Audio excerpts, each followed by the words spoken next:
We got Brian Gundy back on the show. That's how you kick off a new year. If you don't know who I'm talking about, you should, and I genuinely mean that. Stick around. This is the second time on the show, but the very first time was one of my favorite episodes ever. I'll just tell you, we ended up talking about racing pigeons with, mafiosos at some point way back in the distant past. It's not my experience. That was Brian's. So he does a little bit with snakes too, let's just say. Stick around. Thanks for being here. We got a great show. Let's get to it. I'm going to hit the video here.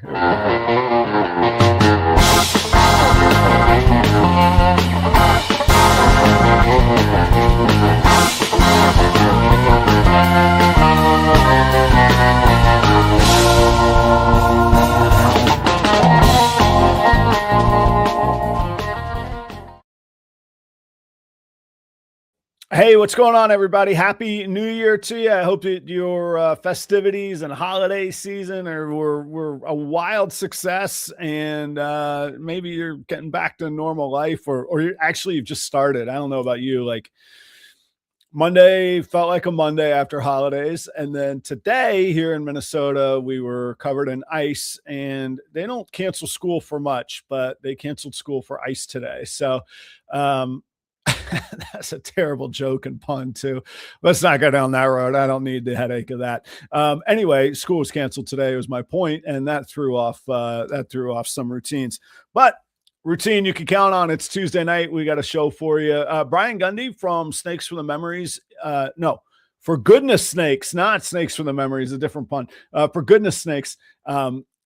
Is here, and we got a lot to get to. Brian's a legend in the industry, one of the kindest people I've ever met in the industry, and well established long before us pretenders all wanted to have YouTube channels and be influencers. Brian was amassing 15,000 followers on YouTube. There you go. Think that one over for a little bit. So anyway, Brian will be on in just a moment. Couple quick announcements for you. One that I'm just so happy to announce and share with you, other than their goofy name.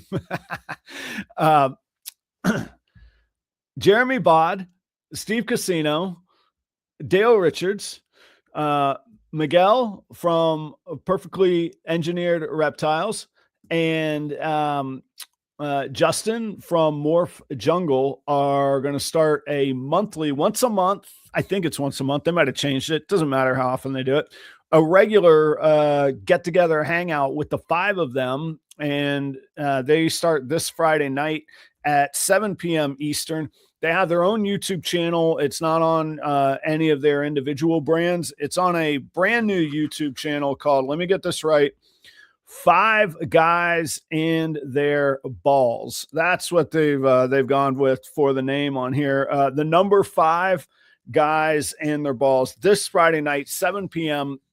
All joking aside about their name, that group of guys, particularly Dale, Jeremy Bod, and Steve Casino, I wouldn't be here. I wouldn't be in this industry. I wouldn't know what I was doing, getting started vending. Any of that, man. I own snakes from those guys, like really, really important mentors and friends to me. And Miguel and Justin have been awesome as well. We became friends along the way. All of those guys are just fantastic guys from the Florida circuit that I've known since sometime in mid 2021 when I moved to Florida, and they all, welcomed me with open arms. So I couldn't be more happy and proud to encourage you to go check them out. You'll have a good time. You might learn something if they could stay focused, which I say lovingly because they have such a good time. But those are excellent guys and kind of hold a nostalgic place in my heart. So go check them out. Okay. Myself, I've been on a little bit of a hiatus from vending just because of how the schedule went.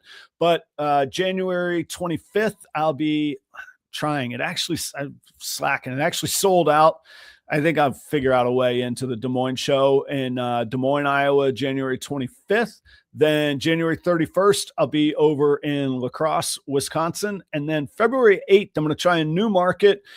There's been some odd scheduling challenges here in the Minnesota immediate area and some of the other shows. But I'm going to try a new market, which is Madison, Wisconsin, all the way over towards the Great Lake, I don't know, who cares about Midwest geography? I'm saying it like anybody follows it.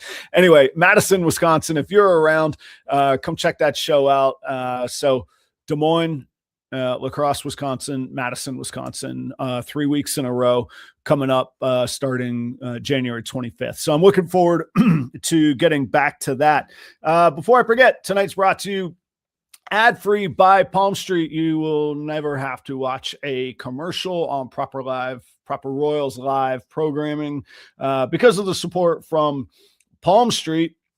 And while I'm talking about it, if you needed to ship an animal tomorrow because the weather was nice and you wanted a reliable shipping partner, I would check out Redline Shipping is what I would do. Redline Shipping is also integrated with Palm Street. So if you buy or sell on Palm Street, you go right into the platform right there. Boom. You can get your labels, get them purchased, get them printed, get your animal shipped tomorrow whenever you want to get it shipped. So I think that's what I got going on for announcements. Please check out my YouTube. I've been kind of making a commitment to get back to some content creation, which is kind of the backbone of what got me here and what built this whole community to begin with.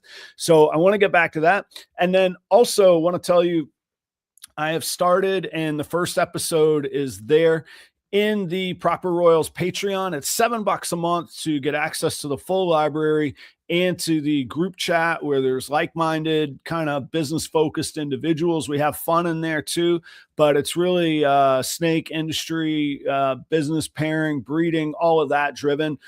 $7 a month. What a great investment just to learn from other people. I forget whether I have something to tell you or not. You join a group with 20, 30 people that are, like I say, similar minded and are going to know stuff that you're not going to know, and vice versa. But the other thing with it, I got a lot of questions about what I use AI for and how I implement AI, both in Proper Royals, the business, but in some of my other business ventures as well. Adventures, ventures, a little bit of both. And so I'm going to have a series this whole year. This 2026 will be the year of how I use AI. So the first episode of that is up, but we'd love to have you join us in the Proper Royals Patreon. There's a second tier, which is $35, and that money just converts to store credit, all of it. I pay the Patreon fees, $35. If you happen to like a project I'm working, you think you'll buy an animal in the future, you're going to get first dibs on it. And basically you'll already have a down payment or a full payment in the future. I've had some people stick around and take some serious snakes off my hands after a long time. So we'd love to have you. And it's a fun place to be. And it's a great place to learn and push yourself, chase goals and dreams and hold yourself accountable. So thanks, Brian Gundy. I first heard about Brian from another Brian named Brian Cusco. And, you know, it's kind of weird because you start hearing, when somebody's been around for so long, you start hearing so much, and this big, like almost imposing figure comes in your mind, and you're like, maybe I shouldn't ask. Maybe he doesn't want to hang out. Maybe he doesn't want to come, whatever. So it wasn't until the end of 2024 that I ever even spoke to Brian about coming on the show. And he was the easiest guy to hang out with. And then, like, here's a great example. If you look on his YouTube channel, like I said earlier, he's got 15,000 subscribers. If you look on his YouTube bio, it just says, "Hi, I'm Brian. Here's my cell phone number. Call me anytime." Literally, it's there. Like, that's how accessible. And you guys know I'm a big believer in being transparent and having a community and all of that. Like, I can't think of a better example of a person who's done that. So that's Brian. There's nothing more awkward than me talking about somebody that's in the green room listening and waiting to participate in the conversation. So help me welcome back to the Proper Royal stage, Mr. Brian Gundy. Brian, how you doing tonight? All right, my friend. How are you? I'm very good. I'm better now that you're on and we get to hang out and have a little bit of fun, you know? Yeah. Yeah. Thanks for being here.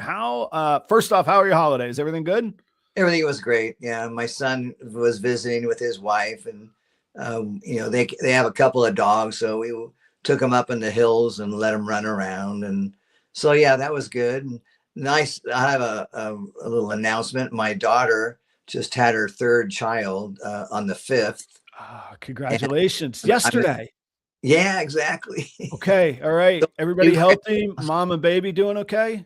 They're doing fantastic. Yeah. Excellent. Excellent. Yeah. Congratulations. That's Oh, thanks. fantastic. I appreciate.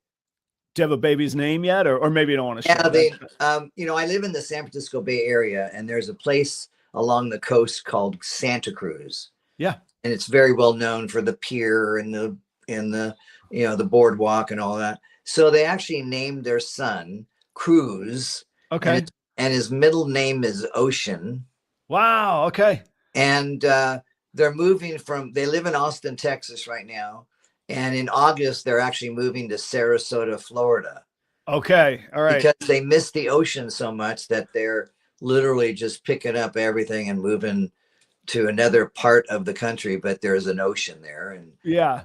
they just Sarasota's lovely, but it's no ocean compared to Santa Cruz. I'll tell you yeah. that. It's a My son-in-law works from home. He can go anywhere. Yep. And he's into high-tech stuff, and he builds drones. He does a lot of things with drones for the government and all sorts of high-tech companies. And so he travels all over the world, and so he can work from home. And so that's where they've chosen. They love the weather, and they're sun worshipers, and they want their kids to be raised along in the water, and dealing, having water sports and swimming and all that kind of stuff. So yeah, I'm all excited for them. Very nice. And all joking about Sarasota side, it's a lovely place. Actually, it's blown up since I had been in Florida, but I used to, we were talking about in the green room playing music. I used to tour and play there's a town just south of Sarasota called Punta Gorda. That's right on the Gulf there. Really? And there's a pub that sits right on the water. And I used to play. It was called the Celtic Ray, actually. But I digress. So, well, congratulations on that. Yeah, thanks. That's it's always great, and again, blessings to mom and baby. I'm glad everybody's healthy. So everybody's great. Yeah, good. So you were here on the show. I can't believe it's been this long, but October 2024. It doesn't feel like it was 15 months ago, right? Yeah. How was 2025? Did you get any milestones, benchmarks, aha moments? You didn't quit. You're still here, so that's good. Yeah, my focus is really on the Pied Clown project, and I'm just doing everything I can to bring as many gene traits into that project as I can. And so I was able to just kind of continuously tweak in, and it's always about selective breeding with me. Quality is the number one issue, and so I've just been focusing on that project. And I'm a boutique, I guess what they call a boutique breeder. Mm-hmm. I probably in my heyday probably produced 35 clutches in a particular season, and but now I'm probably into the 8 to 12 clutches per year. But one of my focuses from the business side of things, from the financial side of things, is doing the educational programs. Yeah, I wanted to ask, did that keep up steam in 2025, and you kept going on it? Yeah, I just did a thing with my calendar the other day, and counted up my programs and how much money I made and all this kind of stuff. And I did 249 programs last year. Holy cow. I mean, that's literally 5 days a week, Brian. Yeah. Sometimes 4 and 5 programs a day. And I'm booking programs right now for June and July. And it's going to, every year that I do this, it's just better and better. I do more programs every year. And, I'll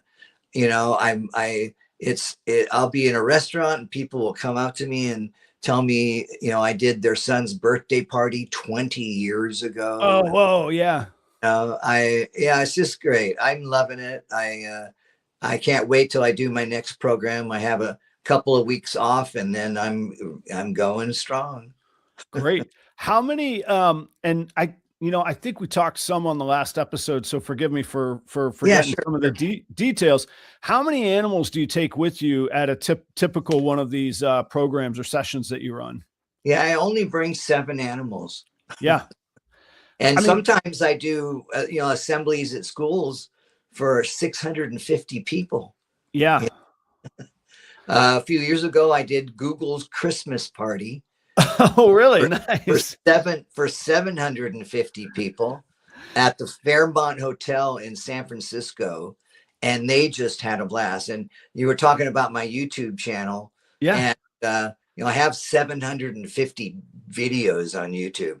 One of Hmm. those videos was of the Google Christmas party at the Fairmont Hotel, and it was just it was a blast. I think it was 3 hours of just nonstop having fun, you know. And it's funny, I do a lot of children's programs at, elementary schools and birthday parties and stuff, but it's really the adult programs that I do where it's so much fun to see, just, people just not knowing how to deal with these animals. And I would. I love to watch, especially adults, go from being totally scared of these animals to, at the end of the programs, just being just the opposite. Yeah, I was gonna say, not to make a religious analogy, but like I bet with the adults, it's probably a more powerful experience when you get like a conversion, like somebody who's like, Oh, no way, and then by the end of it, they're holding. Is it a retic or a berm that you have? That's the that's a albino. That you berm. think? That's I oh just wow, it deal is a with, berm. Okay, yeah, it is a berm. It's actually an albino pied berm. Beautiful animal. that is a beautiful animal. Yeah, Yeah. I can like because like it's like a lot of things. Like kids don't know. They don't know to be scared. They don't know to Yeah, be freaked out. Kids are fearless, or most of them. But they are. It's adults, amazing.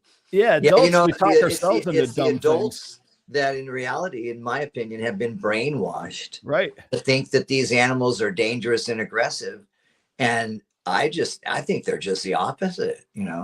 Over about 50 to 70,000 people now have handled my animals, because at the end of my program, I don't just pack up the animals, I let them go, and everybody that wants to is running around with snakes wrapped around their shoulders, and they're just having a blast. And I imagine they just can't believe that they're actually holding on to a 10-foot Burmese or a clown pied ball python or whatever. And I Yeah. bring a couple of lizards. I bring a blue tongue skink and a black and white tegu.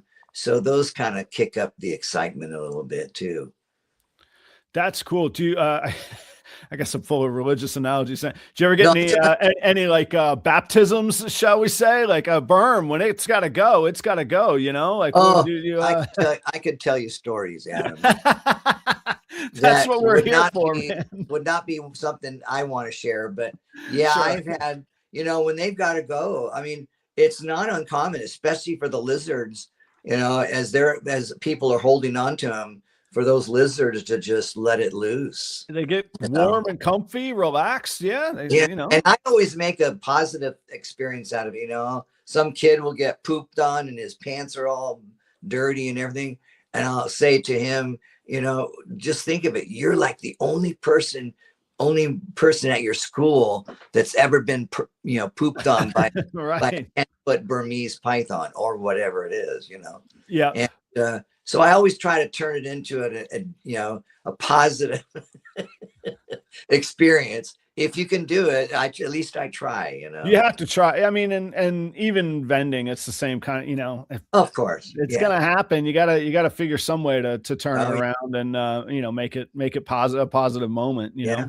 I always bring a brand new roll of paper towels.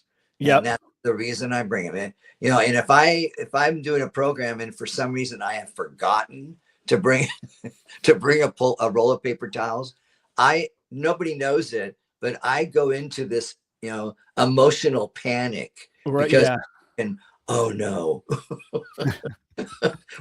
what if we do have an accident? Yeah. What's gonna happen here? Well, yeah, but so yeah, it's one of the most important things that I bring is a roll of paper towels.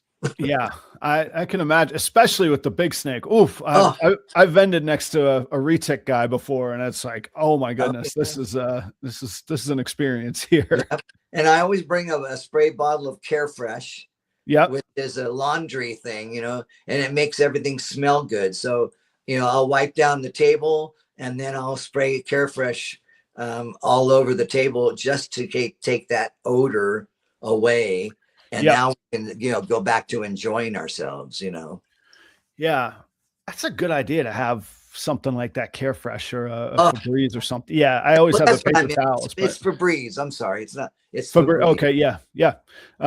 Yeah. Cause even vending at a snake show, I mean, it's bound to happen, but it's still nice to just Oh yeah. move the And, smell on, you know? it's the paper towels and the Febreze.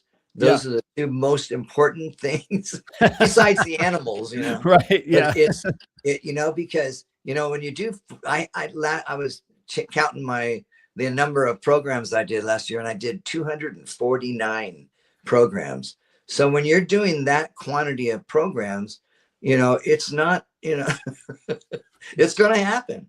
It is going to happen. Yeah. And and I am prepared.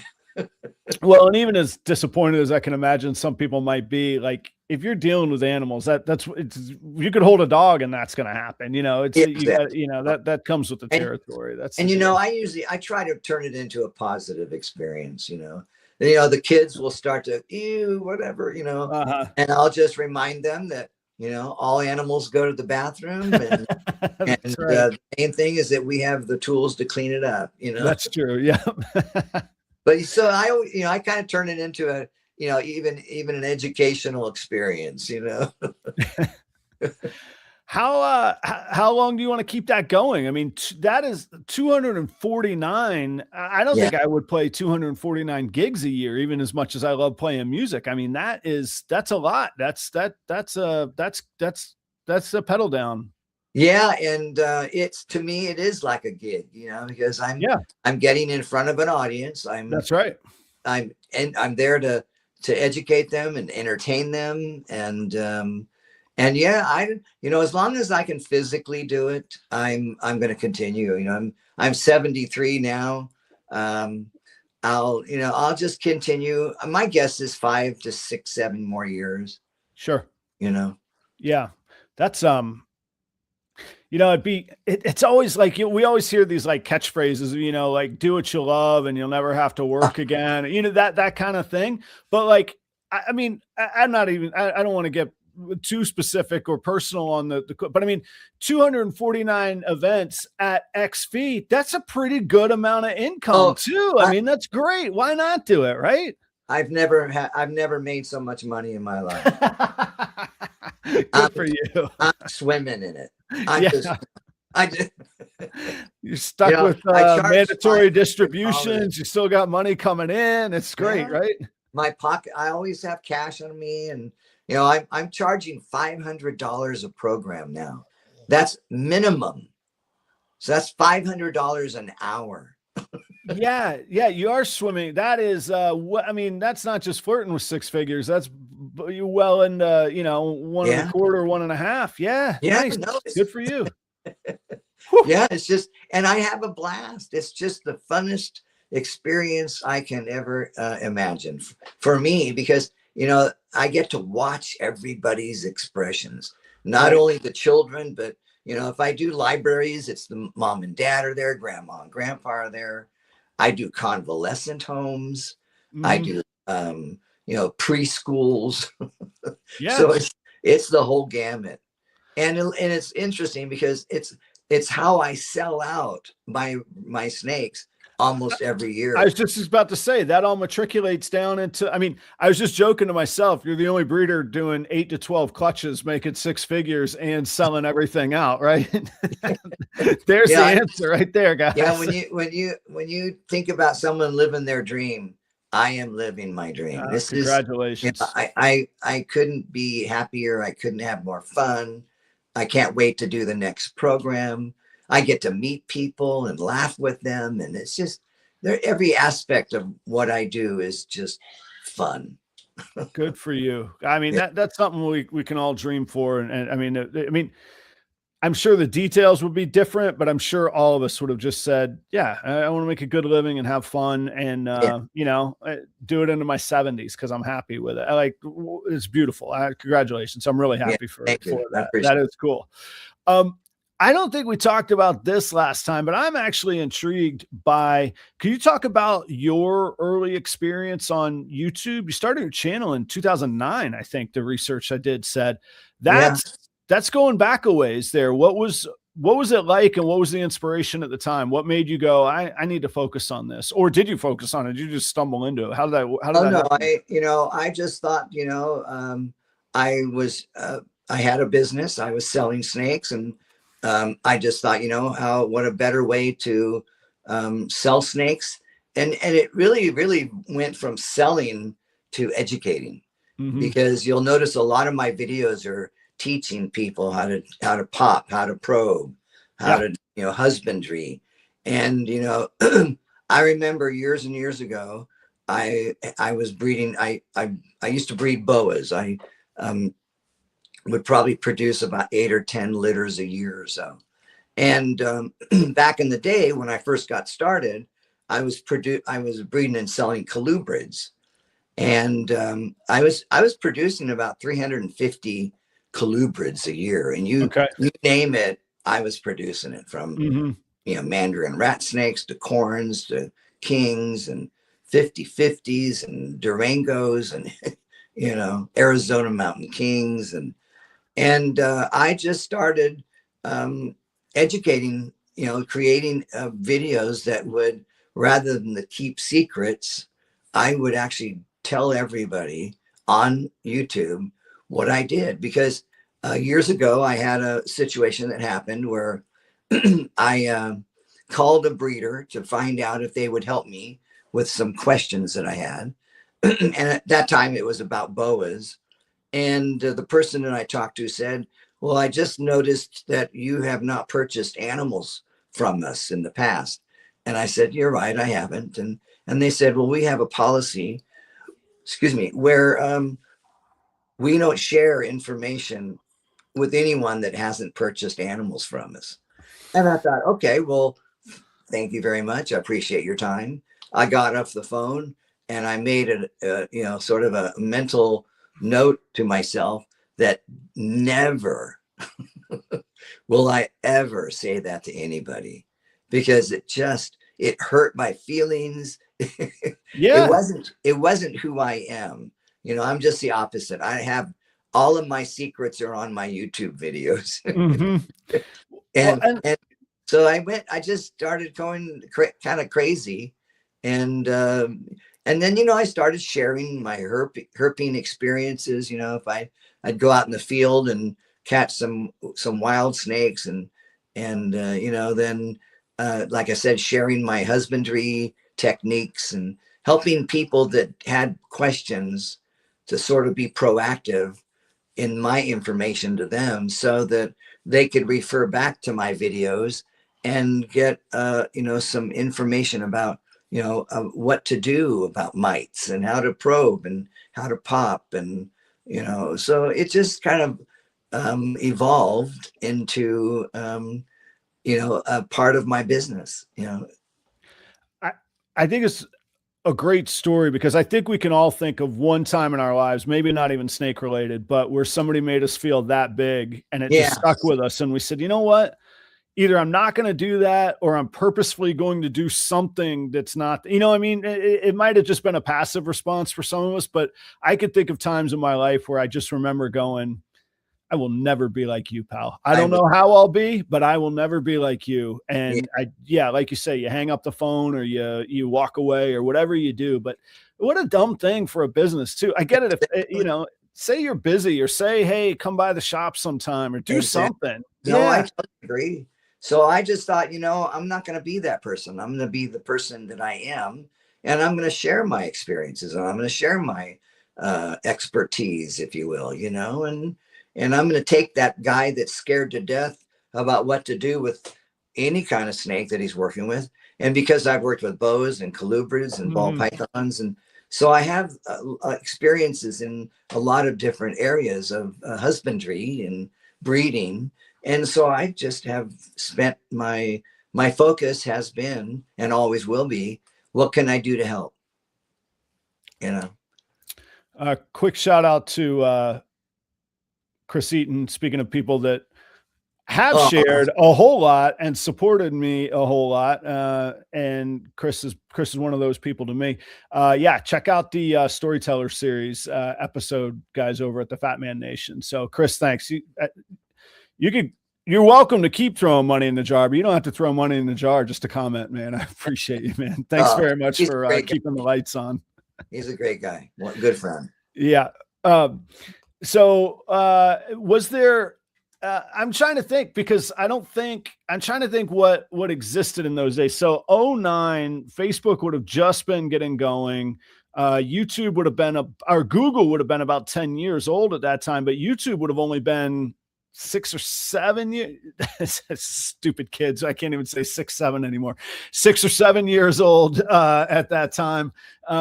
What made that your platform of choice, or was there another platform that went defunct that you tried, or that just happened to work? I hadn't been involved in social media at all, before then. And I'm not a technical guy. I'm very, computer challenged in a lot of ways. And I found it pretty easy for me to go ahead and do a video on my camera, take the memory card and slip it into whatever, and then just download or upload, whatever the term is, videos. And I just started pumping them out. Yeah.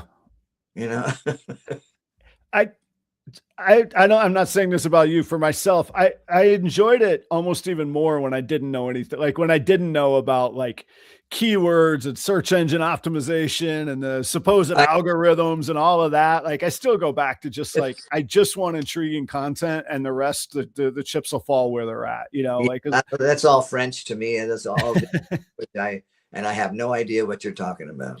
Well, like I say, I think it's more fun. It was more fun when I didn't, and I still don't really know what I'm talking about. So, you talked about, well, we talked a lot about clown pies last time that you were on, but I saw a little bit, like a bit of a twinkle in your eye, like you got a new kind of fire lit or something. It feels like this year. What excites you about clown pies? And then what are you doing with it? What tell us about 2025 with the clown pies? Sure. Well, what got me started in the Pie Clown project was, I don't know, 20 years ago or so. I was at a show where Dan and Colette Sutherland had just produced the first clown pie. 20 years ago, man. Okay. Yeah, must have been 20. Yeah. And I haven't, mathematically figured it out, but that'd be my guess, Sure. And I thought, and I couldn't believe what I was looking at. Pie, right. When I was breeding and selling colubrids, I did that for about 10 or 12 years, and was actually in the process of selling out that collection. And my goal was to get out of, I was getting burnt out on breeding and selling snakes. And as I was selling out that collection, I saw a photograph. This was my first photograph that I saw of a pied ball python. Yeah. And this is close to 30 years ago, probably. Mm-hmm. And I thought, are you kidding right. me? A snake looks like that. And I thought, you know what? And I had made some decent money selling out my collection. So I just thought, you know what? I've got the cages. I know how to breed snakes. So I just thought, I'm going to take this money that I've made from selling out my colubrid collection and then just reinvesting into ball pythons. And that's how I just got started with that. And at the time I wasn't, dealing with a lot of money, but so, I would buy het pieds. Right. Right. A couple of males and 3 females. And I started, a lot of people at the time would just go out and buy a pied, but I didn't have that kind of money. So I just, took baby steps. I'd produce possible hets and then breed those to hold them back and breed those together and produce a pied, and then took the pied to, some possible hets. And then, through process of elimination, was able to find some hets in my collection, and then just went from there. But going back to the original story, I had a pied at home. I had an adult pied. I had an adult female clown. So I just went home from this show. This was 20 years ago. And You started that long ago on your own clown pies. Oh yeah, Wow. Okay. I've never purchased a clown pie. All of my clown pies, all of my whole project originated here at my facility. Yeah. Wow. And so yeah, I started producing double hets. I'd hold back the double hets and then breed them together, and then it had some amazing odds. My first double het to double het, I got and these were real young females. I got 3 eggs out of the first clutch. 1 egg went bad during incubation, so I ended up with two eggs. Those eggs hatched. One of the eggs was a male pied clown. The other egg was a female pied clown. See, what is it? The 1 in 16, I think it is, on both of them. And I had two eggs, and both of them came out pied clowns. And that just kind of in my mind, I thought, all right, this is I couldn't believe it. You were like, this is easy. This is everybody should be doing this. Right? Everybody must be able to do this, And so yeah, I just started the project from there, and 20 years later, it's still the focus of my projects. It's everything that I do is focused on the pie clown. Now, don't think that I'm not adding lots of genes in there, some co-dominant genes. But yeah, so right now I'm working on pie clowns that have 6 and 7 gene traits in them. Yeah. So that's really where I'm having a fun time. I'm not selling too many of those animals. I don't really put too many of them up for sale. I've always been my first customer. And, I like selling snakes, but I also love holding them back. Yeah, I get that. And that's a hard part of the business. Do you, I don't want to, I don't want to put anybody on any go for it, Adam. I don't want to put anybody on any pedestal or whatever, but lately I've been hearing, I don't know, it's just maybe maybe the algorithms figured me out, but I've heard an interview with David Bowie, with Rick Rubin, and I forget some other musician type. And the theme was, I've never worried about the audience. And they're not saying it from a performative standpoint. They're saying it from a creative standpoint. They've basically said, I've never tried to chase a hit. And the Bowie one was even saying, Bowie was even saying, I've never wanted to feel comfortable. If I was in a comfortable pop situation that was predictable, I got out of it. I wanted to be being creative, doing what I wanted to do, and slightly uncomfortable. And why I say all that is I get the sense you've never worried about, hey, what's going to be hot when I breed these? Is how talk a little bit about that whole thing. You kind of get where I'm going here. Sure, I do. Sure. Yeah. Well, I wish years ago when the Desert Ghost Project started up that I had invested in that, because, nothing, how could anything be better looking than a Desert Ghost pie clown? Yeah, there's a strong argument for that. Yeah. And so those are things that I've kind of looked back on and kind of second guessed myself. But, I am working with, a lot of Orange Dream stuff, a lot of fire. I even work with Pastel. I work with Mark Bell's Pastel line, and I've been selective breeding that for years. And I hear people say that, they brown out, and I'm just wondering when my pastels are going to brown out. The Mark Bell line of pastels, in my opinion, has always been the best line. I think at Pieds, people got to get over this anti-pastel thing. I was talking, I think it was with Will Morose, but I mean, if I brought somebody into my facility that knew nothing about ball pythons, and I showed them my pastel yellow belly female breeder, pied, Uh-huh. There's not, I mean, there's not a brighter, better looking snake. I mean, Yeah. just from a, I don't know anything like that will always pass the holy smokes, what is that test? Yeah. And like that to me is always the most important. Don't get me wrong. I would love to cash in on some, 5-figure snakes one day, but Oh, sure. when it comes down to just what looks good and doesn't, and stands the test of time, I have a hard time saying anything against, like I say, that pastel yellow belly girl, pied girl, Oh, yeah.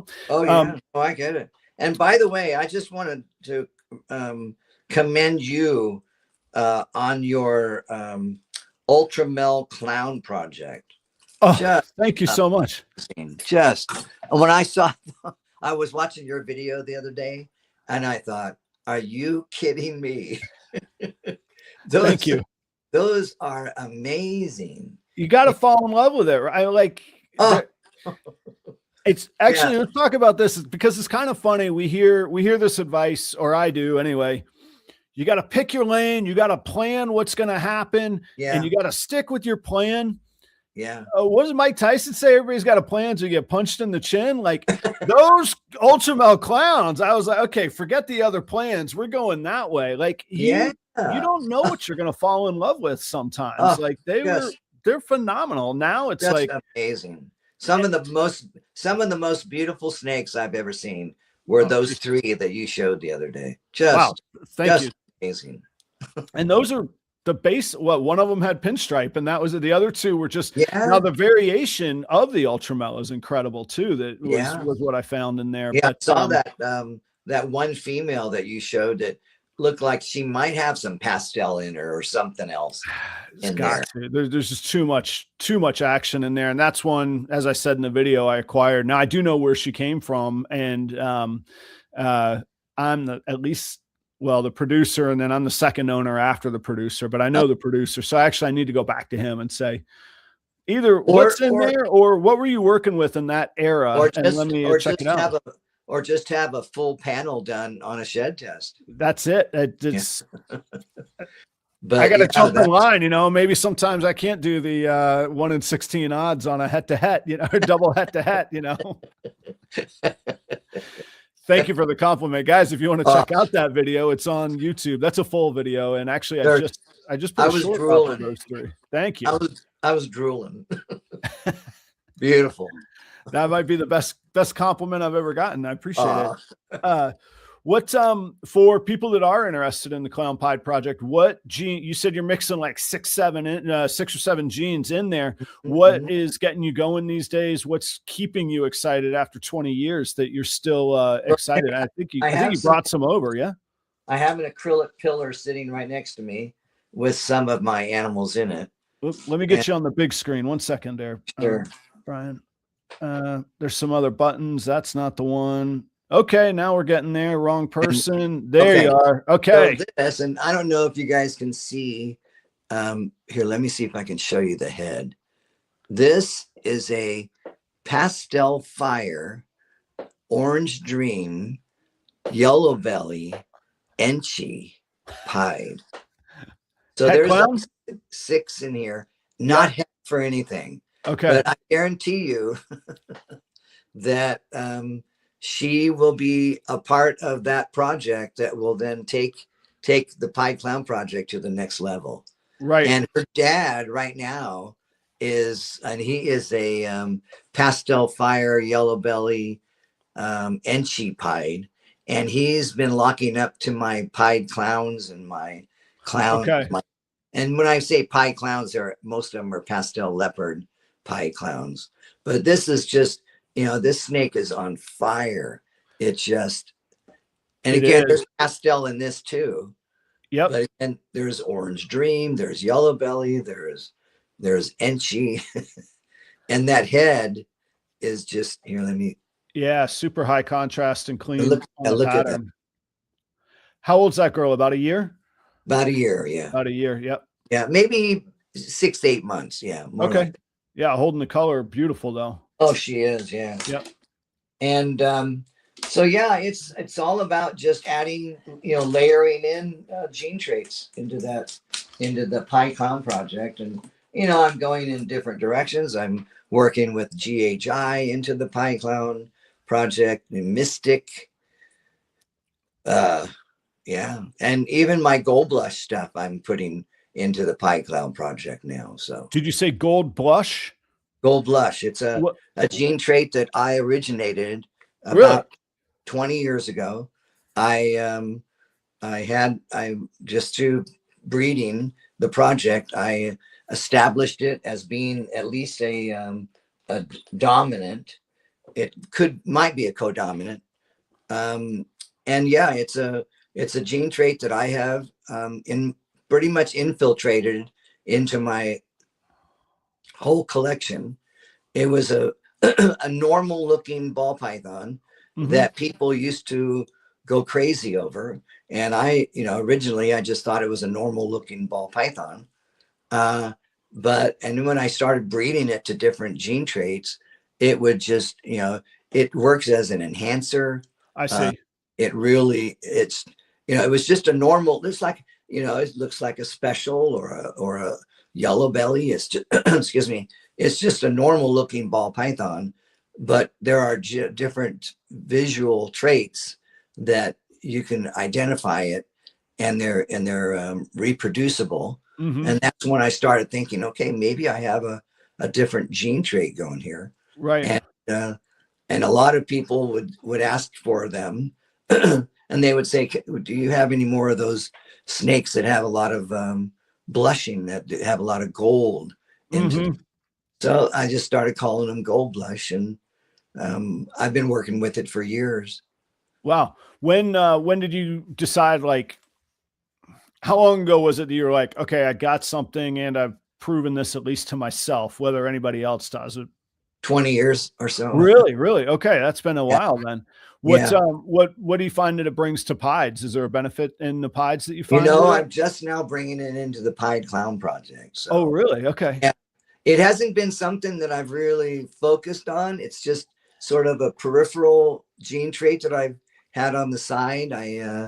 It's not something that I've really focused on, even though I do have it in my collection. It's just been a little toy that I've kind of worked with, a little, sidekick thing. But yeah, I'm working it into the Pied Clown project. Excellent. Excellent.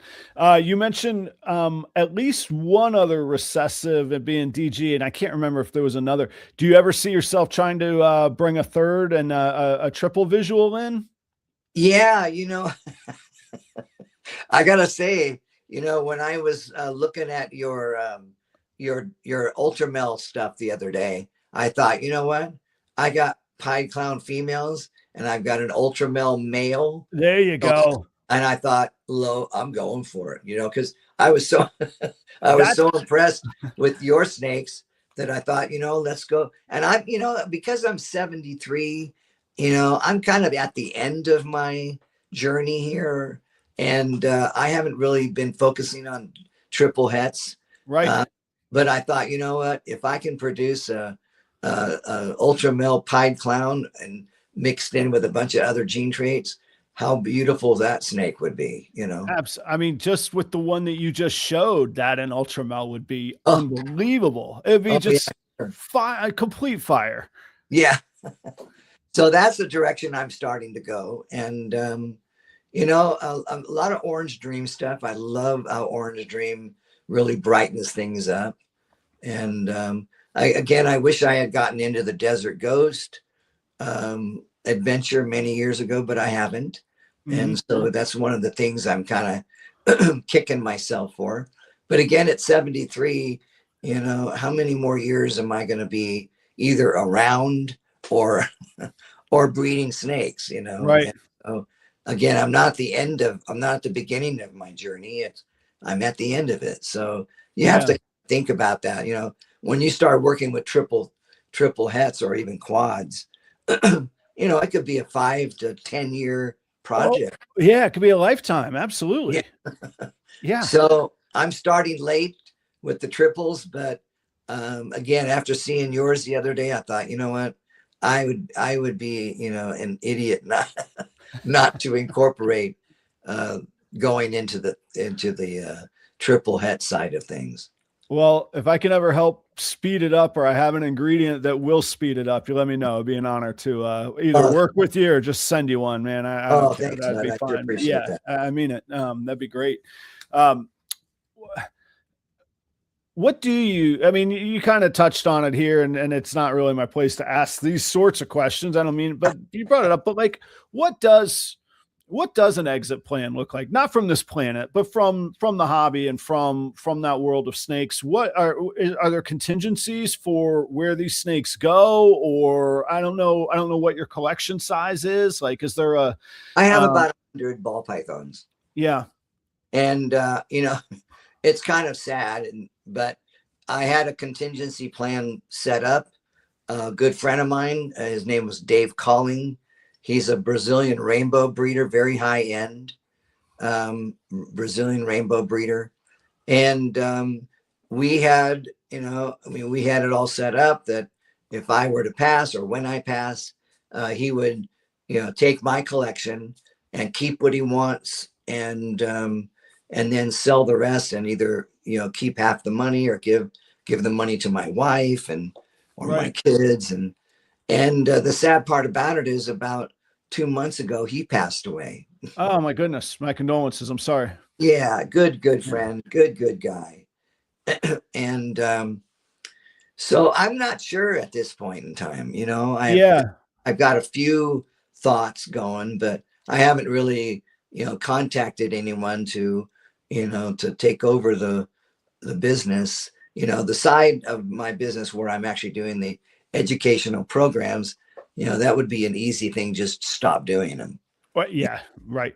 But when you're dealing with 100 animals, there's a little bit more to it than that. Yeah, a little more specialization. And and thank you for sharing that. As I listen, it really doesn't matter. It's not really an age related question. It's easy when it's age related. But the fact is, like, I think about sometimes, like, what a burden it would be to my wife if I didn't, Oh, like, well, if I got, if I get hit by a semi truck on the way home from the facility, God forbid, like, she's gonna have enough problems on her hands. She doesn't need 300 ball pythons in a car wash. Like, yeah. I kind of need to have I need to get my act together on that a little Yeah. bit too, And here I am again at the end of my adventure here. I've got to start being more aggressive with that thought process. There's just a question, because Yeah. that's the last thing I want to do. And my wife doesn't even like snakes. I think mine's patient, but yeah, she No. she has no desire to go hang out with those No. snakes one bit. Not much less scrape their poop or anything else. No. God forbid she had to answer to the rodent section of the operation. So yeah. And that's what I was doing just before I came onto your podcast was, I was cleaning rat cages. Oh, So, do you still breed your own rodents too? of course, sure. Yeah. Yeah. What's well, you're in California, maybe you can't say, but what's your rodent of choice? Any preference? Oh, it's all rats with me. All rats for you? Yeah. We can't have soft furs out Yeah, here. the ASFs. That's why I phrased it that way. I know some people maybe might know a guy that have some if they want to get some, right? Is that how we say it? Yeah, that's a good way to say it. Hypothetically. Yeah, I gotcha. Yeah. I don't have any. And I'm just producing rats, a few mice, sometimes to get some finicky eaters started. Right. But 99.9, well, I would say 100% of my ball pythons are eating rats. Yeah. Yep. Live. Yeah. Gotcha. Yeah, I breed ASFs, but I also feed frozen rats. So and I switch mine back and forth anytime I hear this, they get hooked on ASFs. I just kind of roll my eyes. I'm like, come to the shop. We'll feed it one week. The next week I'll feed it a frozen rat and it'll be just fine. So, oh, sure. Yeah. Did you have any other clown pie? Did you have more than one or just one to show off? Yeah. Sure. What else you got to get you going there? Let's see here. Here is a really nice one I just produced. Now there's a funny story with this one. This is a female pie clown, and I honestly don't. In fact, I've got a shed test in a Ziploc plastic bag just waiting to be sent in. Oh, you've entered the world. I didn't know if you had entered the world of shed tests or not. Oh I yeah. didn't mean to cut you off. What are you going to be testing for on her? So it's going to be a full panel because Okay. I just don't know. But this is a real pretty little female with some very soft. Oh, there we go. Some very soft saddles on her. Oh, look at that. Yeah. And her head is just, there's a lot of color. Let's see here. There we go. And so what happened was I have my incubator in my office right here, and I'm in my office now. God, I saw it behind you there. Yeah. And when I was transferring the eggs from my snake room, which is outside, it's a standalone building. It's 10 feet wide by 22 feet long. And on my way into my office, I dropped the card that showed the history of her breeding. Well, I have a 1.5-year-old English cream golden retriever that eats anything and everything. So I get into my office and start putting the eggs in the incubator, and I can't find the history card, and my dog ate it. Oh. So here's a beautiful snake that I produced that I don't know what its what its background is. And I'm in the process of having a full panel done on this girl. There you go. She looks great though. She's pretty. Yeah, just to play. And let me show you a couple others. Please do. Yeah. So again, I was telling you, I'm kind of into the orange dream stuff. Yep. So here is a female orange dream pied clown. And you can see how pretty she is. Mm-hmm. She's about 1.5 years old. Let's see, here we go.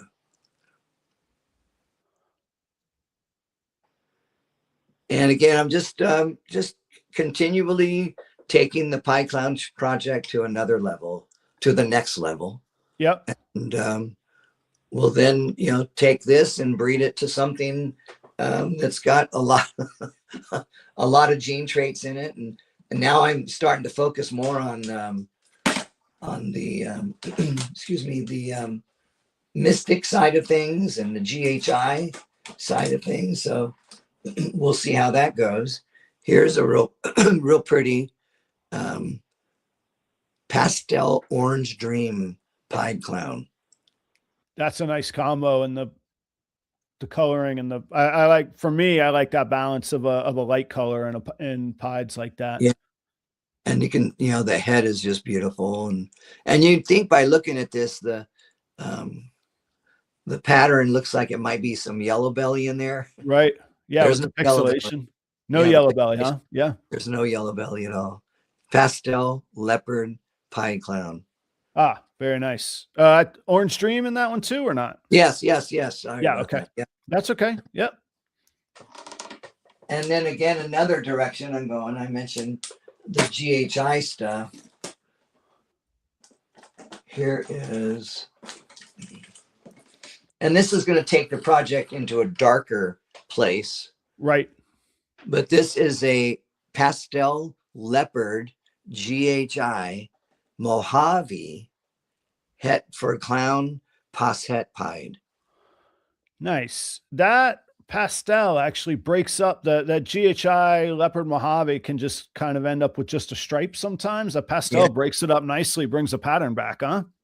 And again, as I mentioned, those gene traits, I'm just guessing on them.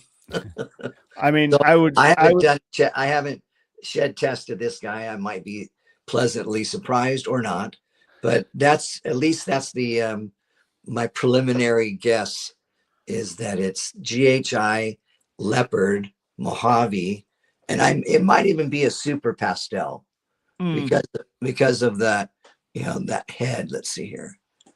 Oh yeah, the super washed out there. I see. Exactly. Yeah.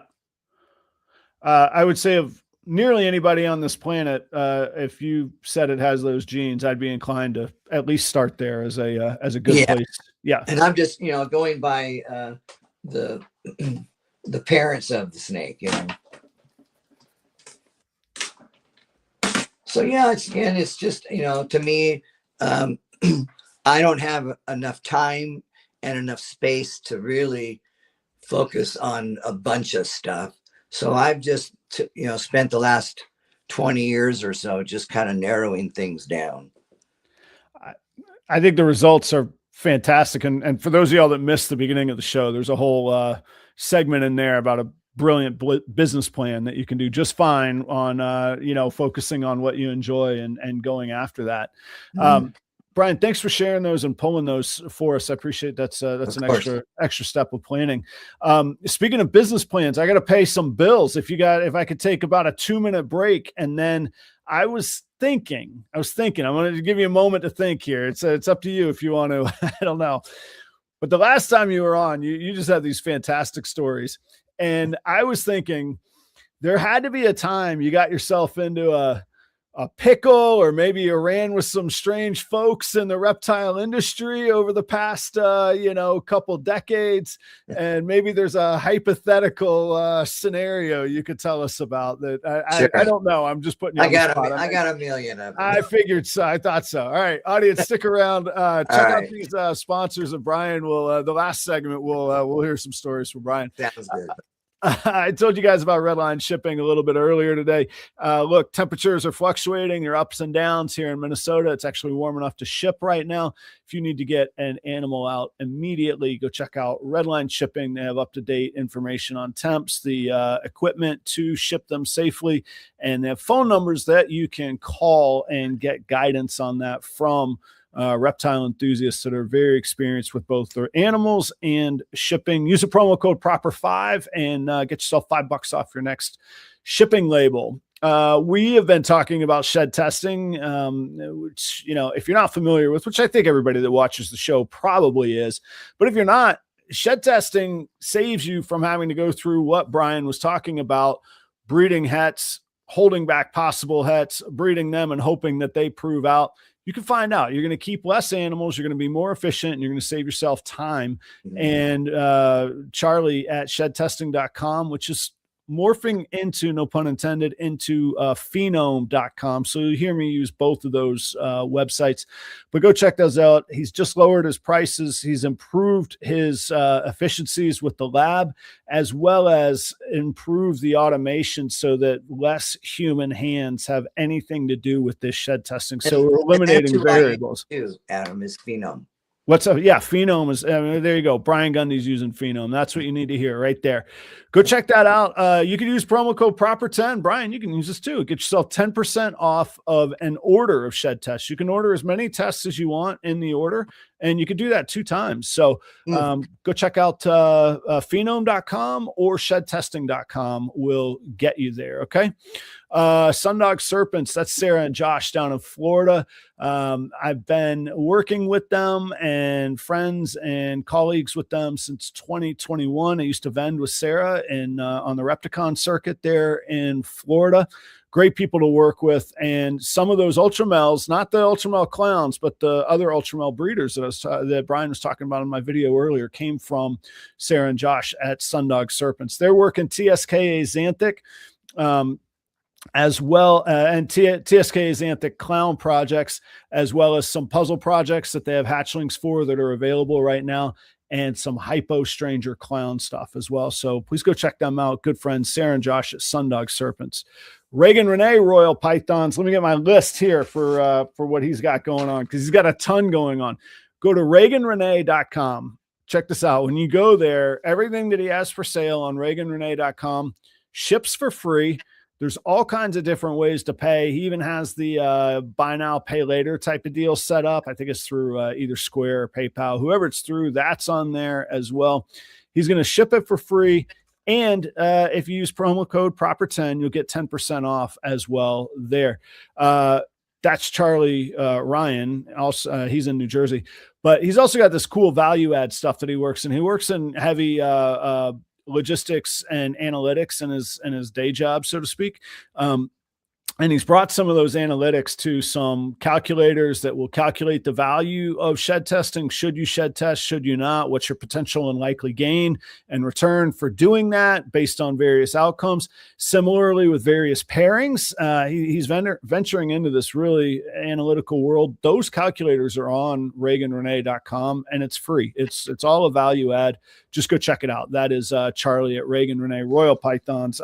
He's worked at Kryptons, DG, G-Stripe, Candy, Pied, Clown projects as well. So he's got ingredients for all of those, and single, double, triple, and quad ingredients as far as hets and stuff go. Keeper Kane is another YouTube video content creator. He keeps ball pythons, he keeps big snakes, he keeps aquatics, he keeps tarantulas. And the Keeper Kane channel is just kind of the story of Kane and his wife, Michelle, and their adventures keeping these animals. It's always family friendly. You don't have to worry about who you're playing it around. If you want to listen at work, always safe for you there. So go check out Keeper Kane. Kane's a good friend, and he's quite a character. He's always entertaining. So go check out Kane. Last but not least is B&S Reptilia. That is Chris Shelley, the original advertising partner of Proper Royals. He's been supporting me for 4 years, I guess now, maybe close to 5. I'm very thankful for that, but he's also become a friend, certainly a mentor. He's who I vend Tinley with in October. We own several animals together as far as investments we've made for the future. So he calls himself Reptilia, B&S Reptilia, because he breeds not only ball pythons, but blood pythons, locality boas, colubrids of all shapes and sizes, even Pituophis, the bull snakes and the pine snakes.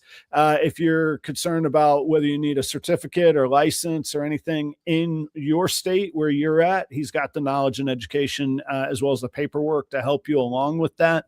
And if you want to see him in person, he'll have him in October at Tinley with me. March I've ended by myself, but October he'll have him with me at the booth. So thank you to all of the advertisers. Guys, if you're looking for somebody to support in this industry, these are all people within the industry supporting the industry. They make content like this possible. They make it literally possible for me to keep the lights on every Tuesday night, coming into my 5th year doing this. And how cool was it that people like Brian Gundy are hanging out with us tonight too. So, Brian, thanks for being here. We're into the home stretch now. I felt bad. I heard you tell your wife you were going to be on a podcast for an hour. We're at like 70 minutes. You got 15 minutes left in you? Anytime, all the time you want, bud. Okay. All right, cool. And, so before we go any further, yes, sir. I just want to say a few words about how impressive you have been for the last 4 or 5 years that you've been doing this. Thank you. It's been so interesting to watch how you personally have evolved. And we don't really know each other. We don't talk to each other, but your podcast is getting so clean. It's becoming next level as far as you're not stumbling with your words. You're being very clear. You're articulate. I just wanted to tell you how happy I am for you that you have found this and that you are, graduating to this next level on a continuous basis. So thanks for doing these. And I'm sure I'm not the only one that thinks that way, but I just thought I'd give you a little bit of a, way to go, bud. Brian, thank you so much. It's really kind. There's a saying that I really believe in, and that you kind of have to have some thick skin in this game of social media and this world that we live in. And that saying is, if you don't respect the person, why would you care what they have to say? But if that's true, the complete opposite is true as well, as in, I respect you so much that your words mean so much to me. And thank you. That's really was a long way of me getting there, of saying I'm just flattered by that. Thank you very much. Of course, my pleasure. Thank you. I really mean that, Adam. You've come so far. You're doing so good. Thank you very, very much. Last time we talked, You strike me as a person that is curious, that wouldn't mind finding your way into some fun situations that might turn sticky every now and again. I kind Sure, of why do not? that a little bit myself sometimes. My wife thinks I'm insane sometimes. You ever get in a weird situation, and either in the reptile world or whatever you want to, if you got a fun one to lay on us, what do you got? Well, did I have I ever told you the story of when I got bit by a rattlesnake? No. Okay, here, that'll work. Let's talk about that. Okay, so here we go. Here we go. So this is about 40 years ago, maybe Okay. 35. I was up in the hills up here in the San Francisco Bay Area. I was with two of my friends. I was the only snake guy. Both of them were bird watchers. Hmm. And so we're hiking through the woods, and I'm herping just on a natural, because that's what I do. And I see this rattlesnake traversing this little hillside. And I asked them, I said, hey, you guys want to see, you want to get a good close look at that thing? Oh, sure, that'd be great. And I said, okay, I'll go ahead and pick it up. I used to freehand Hmm. rattlesnakes back in the day. And so anyway, I broke a branch off of a tree. I created a little, fork in it Hmm. to pin the snake's head down. Well, the way I was situated on this hill, I couldn't pin its head down with my right hand, which I am right-handed. So I had to pin its head down. No, I pinned its head down with my right hand and then came in behind the head with my left hand. I see. Yeah, which you typically control it with your I, dominant hand, right? exactly. Yeah. So as I'm now holding on to this 2 foot, 2.5 foot rattlesnake, had 6 buttons on its tail. And I'm thinking, okay, this is working. And all of a sudden, it just kind of started stiff arming me a little bit. And it took one of its fangs and maneuvered it by itself and buried it into my left index finger. Whoa. And not only buried it, but started gnawing on my finger as I'm holding on to it. It's doing the milking It's thing that doing we see, except right into your finger, huh? it right into my left index finger. So I threw the snake into the bushes. So anyway, I threw it in the bushes. I pulled out my pocket knife, cut my finger twice, right at the fangs, the spot where I was bit, started sucking the blood. And, I mean, being bit by a snake was no big deal. We've all been bit. I've been bit hundreds of times. Sure. Anyway, started sucking the blood out of my finger. And within about 5 minutes of being bit, I started falling to the ground. Yeah, I bet. And the third time I fell to the ground, I couldn't get back up. And lucky for me, one of the guys I was with was a big 6'3", 230-pound dude that literally just picked me up and threw me over his shoulder. We hiked down to this road, and there were these guys in a Volkswagen Bug, and they were drunk. So you got the 6'3" guy hauling Yeah. you around, So, and who comes to help you is the drunk dude, the drunk guys in the VW Bug, huh? so my friend, the big guy, he asked them if they could give me a ride back to the park headquarters. I was up at a place called Sunol Regional Park. And they said, no, we don't want to do that. And my friend literally grabbed the driver, pulled him out of the car, and said, you are going to give my friend a ride back to the park headquarters. And so they obliged, they did. Okay. And they drove me back to the park headquarters. The swelling was so bad in my left hand. There was no gap between my fingers. Its swelling was all the way down into my arm and into my chest. And because I had sucked the blood, because you have mucous membranes in your mouth, Yeah, it's I actually started absorbing the venom right. into my mouth, and my head started swelling up like a balloon. And because of the venom, I actually started salivating. Amazingly amount of saliva to the point where I was just constantly spitting. Yeah, your body's probably trying to expel it, huh? I don't know. I don't know. Anyway, so I got to the park headquarters. They called. Luckily for me, there was a police helicopter flying by somewhere in the vicinity. They called in this helicopter. The helicopter landed right there in the parking lot. Yeah. And they gurneyed me. They strapped me up in a gurney outside of the helicopter, like they did in that TV show MASH. Okay. Yeah. So I was outside of the helicopter being flown about 20 miles or so to a place called Hayward. Whoa, hang on. Okay, I got the gurney part. They didn't put the gurney inside the helicopter. No, they just strapped it to like the step of it. Exactly.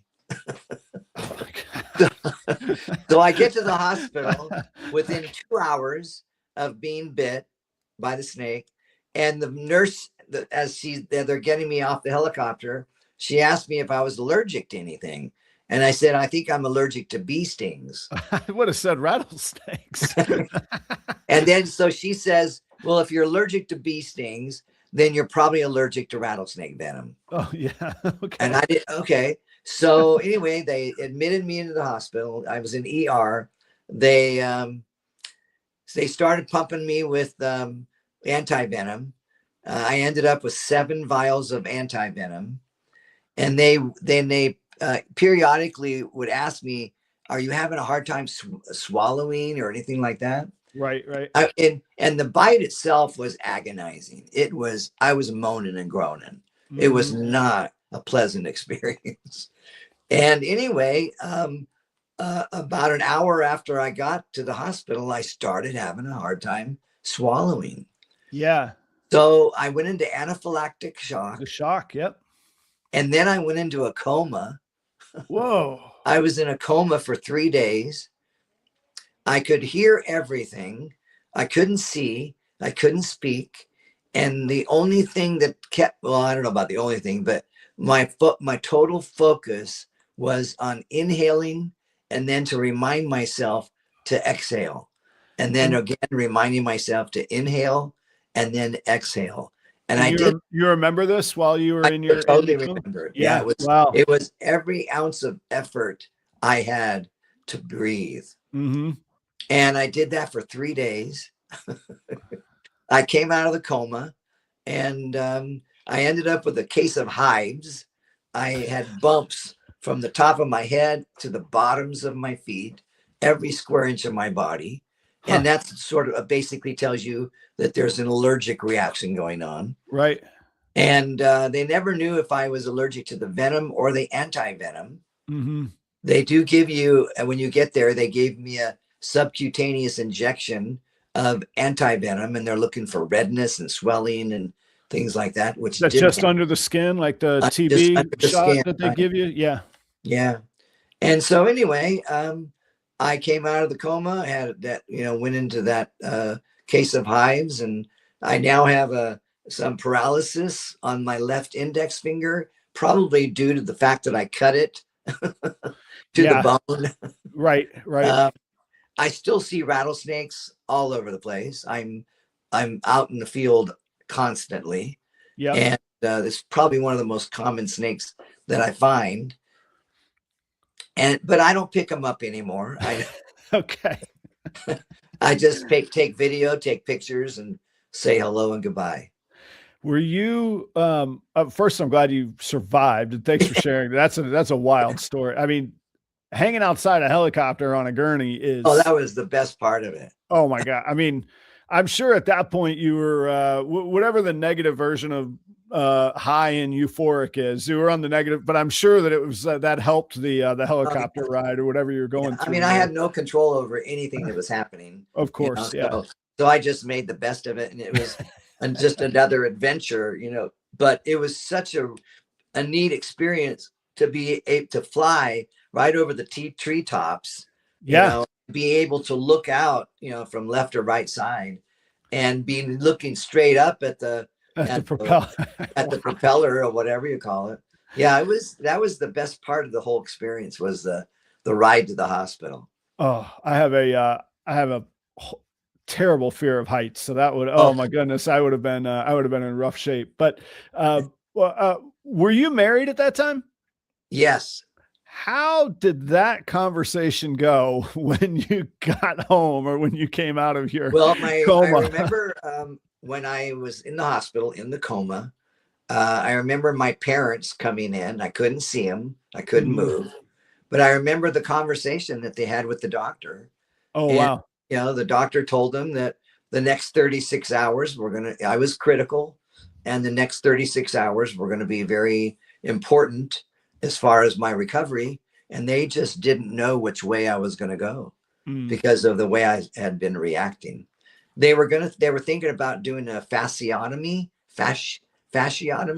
where they go in and cut your muscles so that the swelling won't cut off the circulation. Oh, right. Wow. Because that's when you can start losing limbs and fingers and things like that. Right. But they never had to do that. I more meant, was there a stern talking to about snakes and such from your wife? No, I met my wife I was a vet tech at an animal hospital. Oh, cool. Yeah. And so was she. And we worked with a veterinarian that specialized in exotics. And she knew me for years before we got married. So she knew I was, this sort of just a matter of time before something like that happened. And I had been freehanding rattlesnakes out in the field before that. It was just, that was my last time. Yeah. Right. Man, Brian, thank you for sharing. I knew you'd have something. I didn't know what I was getting into. And audience, I promise that wasn't staged. That was off the cuff. Just me going, there'll be something there if I ask. So, oh yeah. Thank you so very much. Brian, for people that are just meeting you tonight, where can they find you? Where can they follow you? Where can they hang out with you? All of that good stuff this day and age. How can they get a hold of you? Sure. Well, my phone number is 408-981-6694. My email address is fgsnakes at sbcglobal.net. I'm on Instagram almost daily, probably 2 or 3 times a week. I think I have about 600 and something, pieces of content on Instagram, all the way from me herping to doing the educational presentations, checking out my animals. And I'm also on Yelp. I have over 200 reviews on Yelp, and I do have a 5-star rating for your for the snake presentations. Yeah. Oh, excellent. Fantastic. That's great.